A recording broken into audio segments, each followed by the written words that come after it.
MashaAllah. So my master's degree was actually a mashru', a project that um, 6 students actually participated in. It was actually the verification of an ancient manuscript from the 7th century Hijri. The name of the book was Al-Mafatih fi Hal al-Masabih. And this book was authored by Muhammad ibn Muzaffar ad-Din al-Khulkhali. Al-Khulkhali, he was a scholar from Azerbaijan. He was a Shafi'i scholar from Azerbaijan. And he was Shafi'i in his fiqh. He was Ash'ari in many of his opinions related to creed. So I had this manuscript. So basically it was an explanation of Masabih as-Sunnah. Anybody, you guys know who that book is? Masabih as-Sunnah? Yeah. Sharh as-Sunnah. Whose book? Imam al-Baghawi, right? Masabih as-Sunnah, Imam al-Baghawi came along, he erased the chains of narration and kind of summarized it and made it into a smaller compilation. So this book that we did tahqiq of, verification of the manuscripts, was an explanation of that book, Masabih as-Sunnah by Imam Baghawi, by this Imam Muhammad ibn Muzaffar ad-Din al-Khulkhali. So we had to research the book, compare the manuscripts. One of the manuscripts was in Princeton University here in New Jersey. Another manuscript was from Turkey. So we actually had 2 manuscripts that we got our hands on. So what we would do, have the manuscripts, and all the manuscripts were on microfilm, on DVD, CD. So you lay out the manuscripts, right? You compare, note the discrepancies, the differences between, and the Arabic and those manuscripts, it didn't have any tashkil. No fatha, no kasra, no dhamma, none of that. So you had to have, some strength in your Arabic language, nahu, sarf, things like that. So I did the first part of that book, and the other students in the master's degree did other parts of the book. So that was my master's degree. Alhamdulillah, I think I got, I don't know, 3.9 or like 3.87 or something like that. Alhamdulillah, got a master's degree. And PhD was الرواة الذين وثقهم الإمام الذهبي في كتابه الكاشف. The narrators that Imam al-Dhahabi said about them, وثقة, in his book Al-Kashif. Kashif is a book where Imam al-Dhahabi mentioned many of the majority of the biographies of the narrators from the 6 books of hadith. But he used this special terminology, وثقة, to talk about their darajat, right? Are his hadith hasan? Are they sahih? Are they considered to be majhul, unknown? So that was also a mashru' as well. I took a part in that. We studied about 150 narrators from his book, and we had to gather up every single one of their narrations from the 6 books of hadith. So basically, so my master's degree was, I think, close to 1,000 pages, I think, in Arabic. And then my PhD was about 800 pages in Arabic. And my supervisor for my PhD, as we mentioned, was Sheikh Wasiullah Abbas. That we finished pretty good grades for that as well. So that was the master's degree and the PhD. So, and one of the main things about that was you had to have a routine. Like, you have to have a daily routine. That's why I always tell my young ones, like, you got to have a daily routine. Being on top of your prayer helps you have your daily routine. But just like we have a work routine, a workout routine, right? A walking routine with the family, or out on the weekend, a routine every Friday, every Saturday. So one of the things that was very difficult to do during the master's degree was having that daily routine.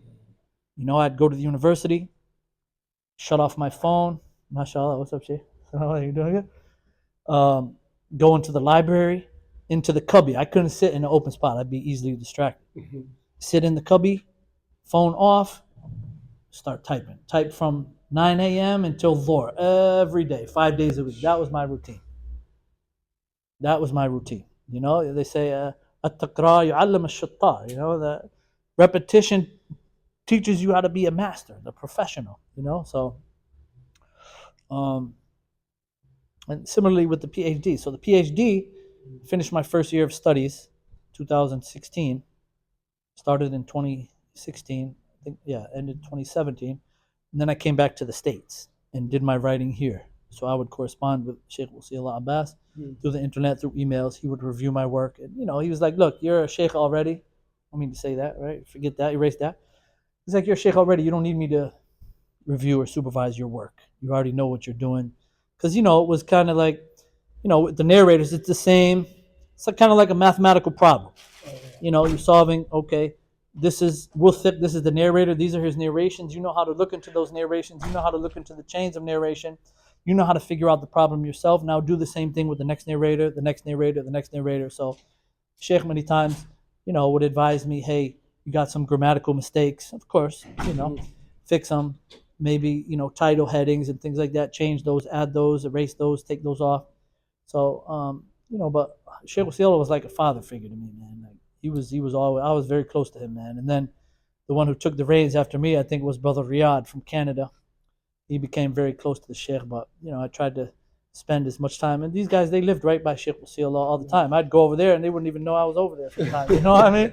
In the cut until, we studied many books with the Sheikh together. I think Kitab al-Tawheed, right? Nuzhat another, right, as well. Alhamdulillah. So, yeah, so I mean, but like I said, Akhi, when I finished my PhD, that's when I realized that I didn't know nothing. I knew a little bit. وما أوتيت من العلم إلا قليل وفوق كل ذي علم عليم. Imagine, okay, we studied 15 years, we got our PhD. Now imagine, Sheikh Salih Fawzan, Sheikh Muhammad Ali Adam Ethiopi, Sheikh Wasiullah Abbas, 60 years, 50 years teaching in the Haram. And we're calling ourselves Sheikh Fulan, or Scholar Fulan, or Imam Fulan. We're just learning how to have manners. Like Abdullah ibn Mubarak, rahimahullah, what did he say? He said, right, تعلمت الأدب 30 سنة. I learned manners and how to have proper manners and etiquettes and behavior for 30 years. Then I started to seek knowledge for 20 years. So we're just learning manners now. I mean, how long have we studied for? 15 years, a little bit like that. Been Muslim for 22 years. I'm just learning how to be good with my brothers and sisters in Islam, my neighbors, right? The ethics that they have over us, the imams. So calling ourselves shuyukh and things like that, I mean, we're just graduating from the school of manners. Forget about learning from the Abdullah ibn Mubarak. 30 years of adab and 20 years of knowledge. How many years have we studied? Right? 5 years, a year, 2 years, 6 months, things like that. And we think, Sheikh Fulan. You didn't even graduate from the Mahad. You're Sheikh Fulan. Right? You spent 6 months in Yemen, Sheikh Fulan. You make your Umrah trips and visit, some of the shuyukh in Mecca or Medina, Sheikh Fulan. Like, come on, man. There's like seniority to this. And that's how you find even our scholars in Mecca and Medina. Look how, when I used to sit next to Sheikh Muhammad al-Banna, rahimahullah, and Sheikh Rabi' would come every Maghrib and come and kiss Sheikh Muhammad al-Banna on the head. Seniority in this. They had respect for their elders. Where's our respect for the seniors? That's how we were when we came to Mecca. I knew Musa was there before me. Jibreel was there before me. Ali Roach was there before me. Isa Perry was there before me. Zahid was there before me. So it was like, they're the big brothers that you look up to. They're the big brothers that you benefit from. Hey, who's a good sheikh to buy? What's a good printing from this book? What's a good bookstore? Like that. And we still have that to this day, I think, a lot of us. Yeah. And we should. And if we don't, it needs to be revived. Definitely. Yeah. What was the hardest part coming back to America after graduating? Allahu Akbar. Hardest part, huh? Coming to the reality that I can't save the ummah, and coming to the reality that there are not going to be tens and hundreds of communities waiting to embrace you and fight over you to say, come and be the imam or scholar or whatever teacher in our community. That was one of the hardest things. Like sacrificing all those years. Alhamdulillah, we studied to remove the jahl from ourselves, the ignorance from ourselves, but now having that heavy responsibility and burden on your shoulders that now I have to come back and teach. And coming to some masajid, you don't find anybody in the masjid. You go to some communities, right? You don't have people who want to learn. Not in meeting people who don't value or appreciate knowledge, Islamic knowledge, and those who carry that knowledge. That was one of the most disappointing things coming to find here back in the United States. But coming back to, I said, well, hey, we still have to fulfill our heavy burden on our shoulders. Like the burden that I have is different than other brothers' burdens who may only have graduated from the Ma'had or, you know, um, giving back to the community. So let's say in the community that I'm at, there's not a lot of students of knowledge. There's not a lot of people who want to learn Arabic and things like that. But the ground is ripe to teach people about Islam, non-Muslims. So when I came back in 2015, that's when I realized. I said, being volunteer imam here and khatib here and teacher here and realizing none of these masjids have a budget for dawah. You say, what's your budget for dawah? Dawah? What do you mean dawah? What's dawah? Our dawah is, what we consider dawah is doing this and giving a khutbah or reading a book in the Masjid Riyadh al-Salihin. No concept of, hey, those people, non-Muslims, your neighbors out there, they need to be given dawah. They need to be given the message of Islam. So finding 7 out of 10 masajid in America that are like that, I said, well, look, we need to focus on giving dawah to non-Muslims. Alhamdulillah, we have a lot of people giving dawah to Muslims. Alhamdulillah, now people go on YouTube, on the internet, and I don't like that. But that's the way that we have kind of assisted in dumbing down our communities and taking out the barakah of these type of blessed gatherings that we have here. We need to get back into the habit of coming to the masjid, putting in some effort. Now, knowledge is not something cheap, right? Knowledge is not something cheap where, you just get it for free on YouTube, or you get it for free on Instagram, or get it for free on Facebook, right? It should be something that you sit down, like how we sat down, rubbing the knees, your knees cracking, you can't get up, you got arthritis from sitting for an hour straight.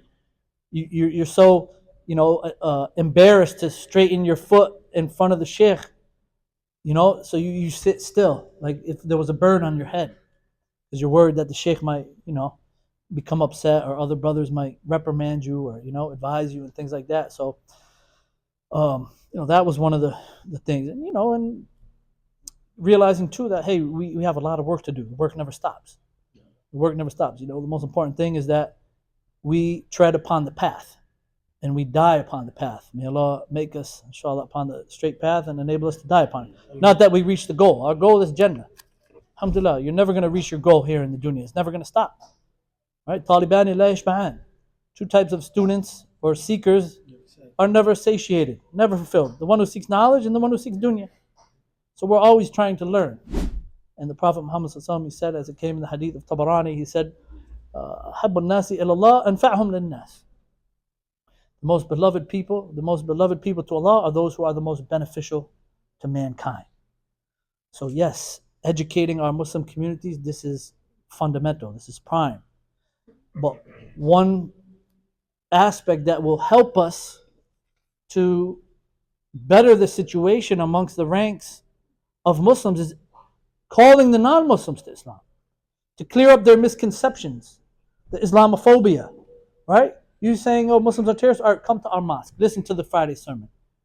Come in the back room and eat a lunch with us. Have you ever read the Quran? Here's a copy of the Quran. So coming back, that's, finding, all right, well, a lot of the communities that I am, I'm in Western Maryland, we're in the hills. So yeah, you have some people, who want to learn, but not serious, not dedicated. May Allah increase them in dedication and desire to learn. So focus is on non-Muslims, which I realized in 2015 that niche is not being filled. Alhamdulillah, there's many opportunities, many classes online and in person in the city of Philadelphia. I don't think you guys have anything to worry about. Class in every masjid probably you go to, right? But what are we doing for the non-Muslims? Our neighbors at work, our colleagues at the university, people on the street. Right? That's بَلِّغُوا عَنِّي وَلَوْ آيَةً. بَلِّغُوا عَنِّي وَلَوْ آيَةً. Convey upon me even if it's one verse. Right? So when we convey the message of Islam to non-Muslims, it helps clear up. It stops the bullying in some of the public schools, right? The misconceptions that they have about Islamophobia. Okay? because they get their version of Islam from the mainstream media, not from meeting and interacting with Muslims in person. No. So may Allah aid us. I mean, what was some of the advices the scholars gave you knowing that you was returning back to America? Sheikh Wasiullah Abbas, he always used to tell us this. He's like, look, he's like, you guys came here not to live here and stay here and remain here forever. You guys came here as sufara. Like, you guys came here as ambassadors. You learn from us, you take what you can, take from the university and go back and teach your people. Same thing Sheikh Muhammad Ali Adam used to tell me the same thing. He's like, Faruq, you're crazy if you want to live here. Why you want to live here? You came from America. Your people need Islam more than the people here in Mecca need Islam. Go back. That's an amana upon your shoulders. Go back. I'd be like, Sheikh, no, daughter kufr, this and that. He's like, look, when Mu'adh radiallahu anhu was sent to Yemen, the Prophet told him, gave him, right, you're going to come to the people of the book. That the first thing you invite them to is La ilaha illallah Muhammad Rasulullah. Same thing with you. We're sending you to America. University is sending you back to your country. Let the first thing that you call them to is La ilaha illallah. So, and Sheikh Wasiullah, he used to tell us this. He used to say, don't call me. This was after I finished my master's degree. And I remember there were brothers who came from Umrah. So, occasionally when any brothers would come from Umrah, all of us would, either meet or we would escort them, take them around to the different shuyukh and things like that. One group had come for Umrah, and I was bringing them to meet Sheikh Wasiullah Abbas, and they were asking, they were like, oh Sheikh, if we have any questions or anything, who can we call you? Can you give us your number and things like this? Sheikh was like, no, call him, call Faruq. Faruq's in America with you. He can answer your questions. So, yeah, of course, we always like to refer back to the big scholars. We're students of knowledge. But studying for 5 years, 8 years, 10 years, you should have a good background in fiqh, in all the masa'il. You studied 4 years, 6 years in the university, 8 years, 10 years, 15 years in the university. You should have a good background in hadith, a good background in tafsir. That's the expectation from you. That, hey, only call me if you have those, a nawazil that you really can't find any usul to relate it to, or you can't find the illah or the justification of the ruling and things like this. Call us in those issues. Right? But the general issues that we are educating the people with, alhamdulillah, I think majority of us, at least those who've graduated from the bachelor's degree have covered that and even more, especially if they spent significant time with many of the scholars in Mecca as well. So, no. Was there ever a goal that you set out Islamically to achieve and didn't achieve it yet? Oh, make Hajj. Yeah, make Hajj. And subhanAllah, alhamdulillah, that was a goal that was achieved. Alhamdulillah, Allah has blessed us living in Mecca. Alhamdulillah. I would say every year, alhamdulillah, we found a way to get into Hajj. In the beginning, that you haven't achieved. Oh, that I haven't achieved. Oh, I thought you said I haven't achieved. A goal in Islam that I haven't achieved. In this dunya or in the, Jannah. But we have to die to go to Jannah. So, a goal that I haven't achieved. Okay. One goal that I have now, I have a mashru' going on now. Actually, a few. One is I have a tafsir I'm working on. A book of tafsir I'm working on. And the tafsir is based upon the order of revelation of the verses. So I think our Sunnah community, our Salafi community here in Philadelphia, they need to start, the visionaries of Philadelphia need to get together and start looking, what are we leaving for our youth? How many Islamic universities do we have in Philadelphia? How many, I don't know, you guys know better than me, how many Islamic community centers are there run? Not the YMCA. How many Muslim-owned community centers are there where our Muslim youth can come and play basketball? Our Muslim youth can come, you want to fight? We'll take it to the boxing ring. Let's go. We're not going to bring out these guns or anything like that. Take it to the boxing ring. I don't know. Are there any Muslim-owned and run community centers? These are the things that we need to be working towards. Because when we're all gone, how much? 40, 50 years old? We're close to 40, 50 years old. What are we leaving for these kids? What are we leaving for our grandkids? What's the legacy we left behind? So that's what I would love to see, hopefully, in any way that I could facilitate it, any way that I could help and assist in making it happen. I'm at the service of the Muslims. I always ask Allah Azza wa Jalla to make me a servant and a slave of the Muslims to be able to facilitate things and cater to their needs and to be able to fulfill my responsibility. And our two closing questions, Sheikh. What are the qualifications that you need to write a tafsir? Qualifications. So it depends. المفسر والمفسرون وتفسير المفسرون.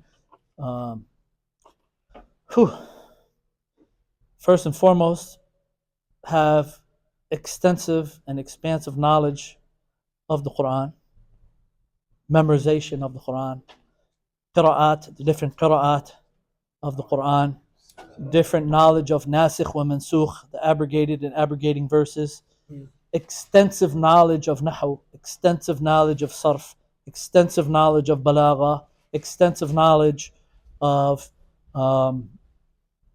al-mutashabihat wal-muhkam, right, the different verses, extensive knowledge of al-munasabat, the relationships between the different verses to each other, the different surahs to each other, the different knowledges of the different schools of tafsir, the tafsir bil ma'thur and tafsir bil ra'i, right? The tafsir based upon views and opinions, and the tafsir based upon narrations, like tafsir Ibn Kathir, tafsir al-Baghawi, tafsir al-Wad Bayan, and things like this. So, and that's just the beginning.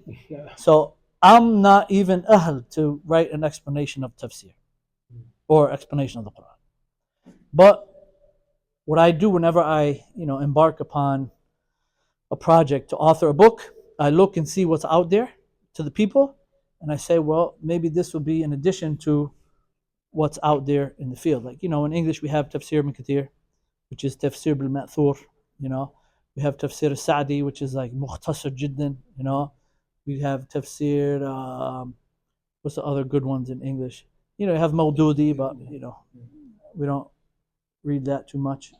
Fi Dhilal al-Quran, also in the shade of the Quran, we don't read that too much either. But I never found anything that actually, because one of the things that I actually encouraged me to start writing this tafsir is, when new Muslims